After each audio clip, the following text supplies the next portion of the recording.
Well, I guess you might have heard that Donald Trump and his clan went to church yesterday.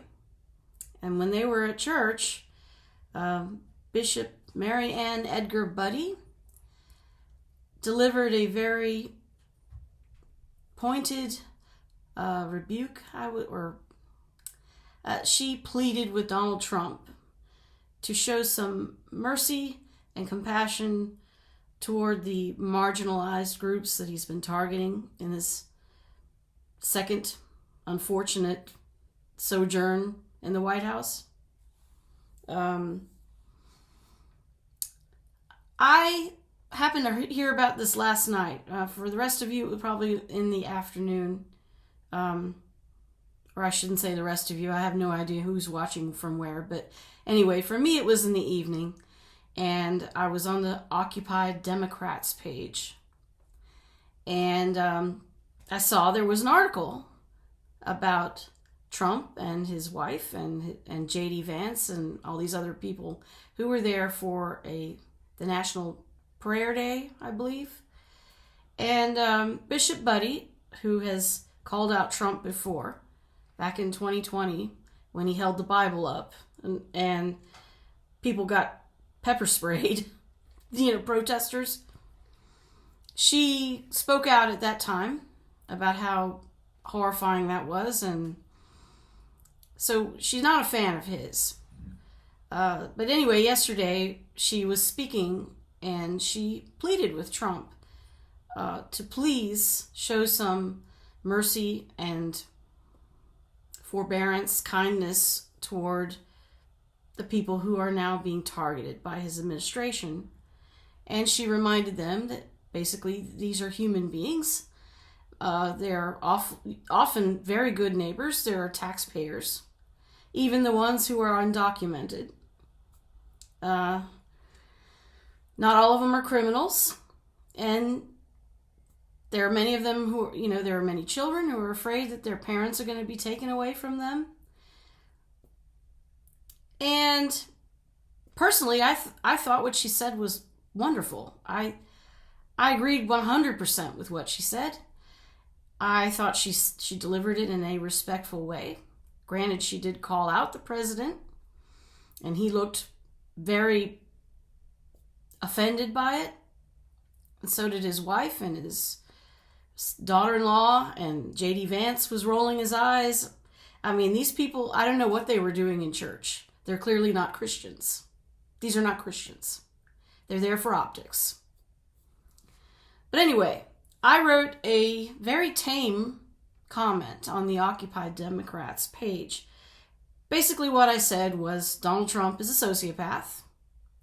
And he may actually be a malignant narcissist or a grandiose narcissist or whatever. I'm not going to quibble over the terms. I don't think he's ever been formally diagnosed with anything. But it's pretty obvious, okay? And his wife also, narcissist. So she might as well have been talking to the moon. However, I applaud her efforts. I think that her message was not just for Trump, it was for the rest of us who want to say this to Trump. And the last time I checked, I had about 1,700 reactions, which for me is very unusual. And I had over 200 comments. Most of the reactions and the comments were nice, or at least civilized.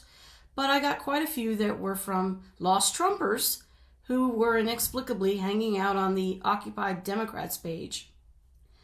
I guess to troll and to gloat and otherwise just be assholes. And quite a few of the comments were abusive, and just all they were insults to me. I had people calling me an idiot or crazy or loony, or they would make fun of the way I look, one person said I had a moon face. And I want to say, well, guy, I'm over 50. I just finished menopause. And I'm happily married. So what you think of my face, if it's repellent to you, good. I'm glad. I wouldn't I wouldn't want to be attractive to a guy like that. So I decided to just block people. As I said yesterday, when I run into abusive people, I just block them.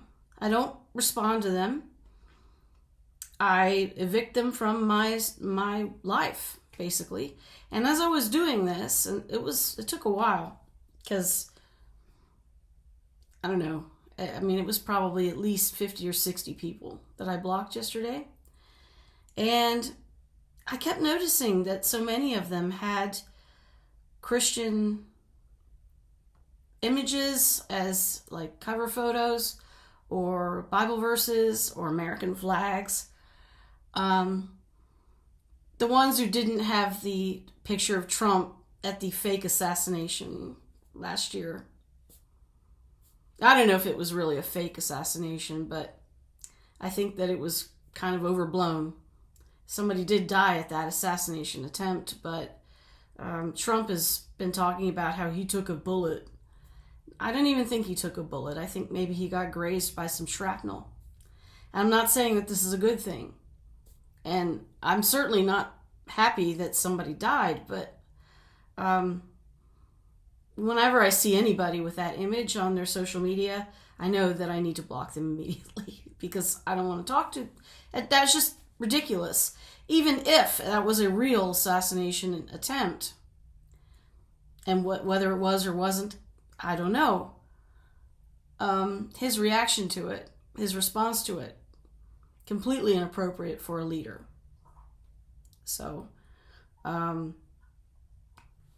anyway, I was surprised to see, I shouldn't have been surprised, but I was, so many people who supposedly are Christians, and they not only are against what the bishop said, but they want to make fun of people and insult and harass them for expressing themselves.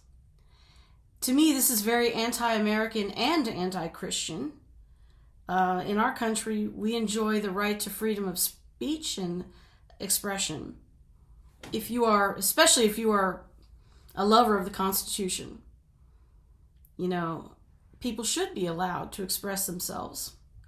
And when you call someone an idiot, or you say they're crazy or whatever, that's really just a form of bullying, because your goal is to shut me up, which I have said repeatedly I'm not going to do. I'm not going to shut up. If it means that somebody guns me down, I guess you got to do what you got to do. But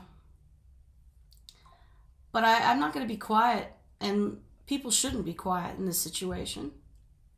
Furthermore, I would like to remind these so-called Christians that in the Bible, there is a warning about false idols and putting yourself before God.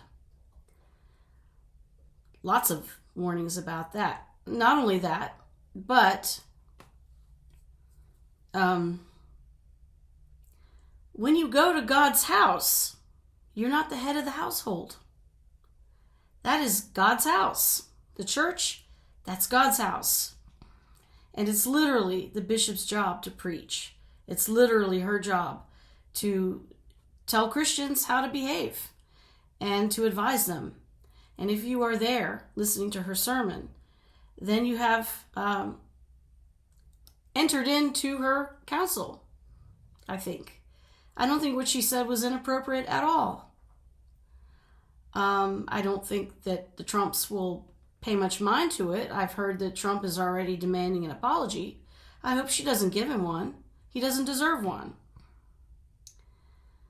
But if you come to church and you actually are a Christian, then you're not in charge. You're not the head of the household. Trump is the head of the White House, but he's not the head of God's house. And before anybody comes at me, I just want to say I was raised Christian. I don't go to church anymore. I'm not sure how I feel about God. But I did go to church every Sunday when I was growing up. My mother was a church organist. My dad was always in the choir because he was a singer. some of that shit did rub off on me. I later worked for a church camp as the cook. So, and the man that did my wedding, he was no longer a man. Trans. This was a minister. At the time, had no idea. She is still my friend today. She is still my friend today. One of the best people I know. And in fact, my husband and I often talk about our wedding and how special that day was and how incredibly moving my pastor's words were. My pastor, who was also my boss at that camp. So, anyway, that is about all I have to say about this, but I just wanted to speak up about it. And I think I may try to do a song today because I just feel like it. So if you made it to the end of my video, thank you for listening. See you next time.